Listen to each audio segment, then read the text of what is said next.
Hello students, welcome to my channel. आज आपको forms of main verbs पढ़ाएंगे। Main verbs की फॉर्म कितनी होती है? टेंसेस का ज्ञान प्राप्त करने के लिए मेन वर्ब्स और उनकी सभी फॉर्म्स का ज्ञान होना आवश्यक होता है। टेंसेस का ज्ञान प्राप्त करने के लिए मेन वर्ब्स और उनकी सभी फॉर्म्स का ज्ञान होना आवश्यक होता है। देखते हैं, वर्ब्स की 5 फॉर्म होती हैं। वर्ब्स की 5 फॉर्म होती है। पहली फॉर्म होती है प्रेजेंट फॉर्म। प्रेजेंट फॉर्म को ही हम बेस फॉर्म कहते हैं। बेस फॉर्म हमेशा प्लूरल में होती है और इसी को हम फर्स्ट फॉर्म कहते हैं। दूसरी फॉर्म देखते हैं प्रेजेंट फॉर्म। ये प्रेजेंट फॉर्म जो होती है सिंगुलर में होती है और इसी सिंगुलर को हम एस या ईएस फॉर्म भी कहते हैं। तीसरी फॉर्म होती है पास्ट फॉर्म। पास्ट फॉर्म को हम सेकंड फॉर्म बोलते हैं और इसी को हम B2 भी बोलते हैं। अब देखते हैं चौथी form past participle. Past participle को हम फॉर्म भी कहते हैं और इसको हम B3 भी कहते हैं। अब देखते हैं पांचवी form present participle. Present participle form को हम ING फॉर्म के नाम से भी जानते हैं।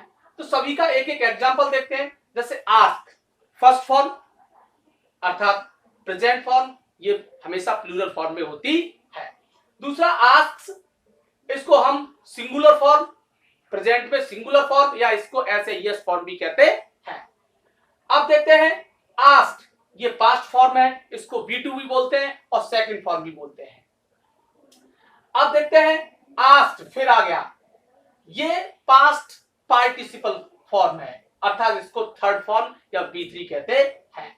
आस्किंग, ये ING फॉर्म या प्रेजेंट पार्टिसिपल फॉर्म होती है। दूसरा देखते हैं गो, गोज, वेंट, गॉन, गोइंग, इस तरह की फॉर्म भी होती है। इंग्लिश में वर्ब्स मुख्य रूप से 2 प्रकार की होती है, स्ट्रॉन्ग वर्ब्स, वीक वर्ब्स।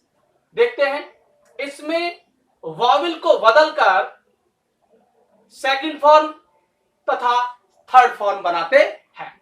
जैसे एग्जांपल देखते हैं, रन, रेन, रन।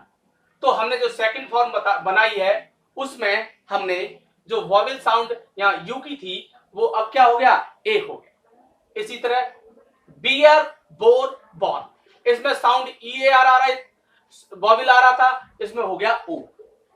इसी तरह से आप देखते हैं वीक वर्ब्स, वे वर्ब्स जिनकी सेकंड फॉर्म और थर्ड फॉर्म ED लगाकर या D लगाकर या T लगाकर बनाते हैं।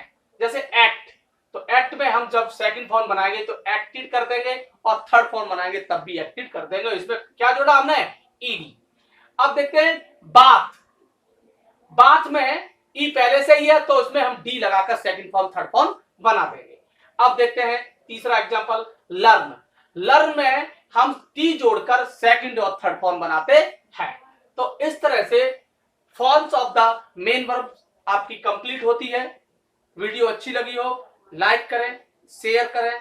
थैंक्स।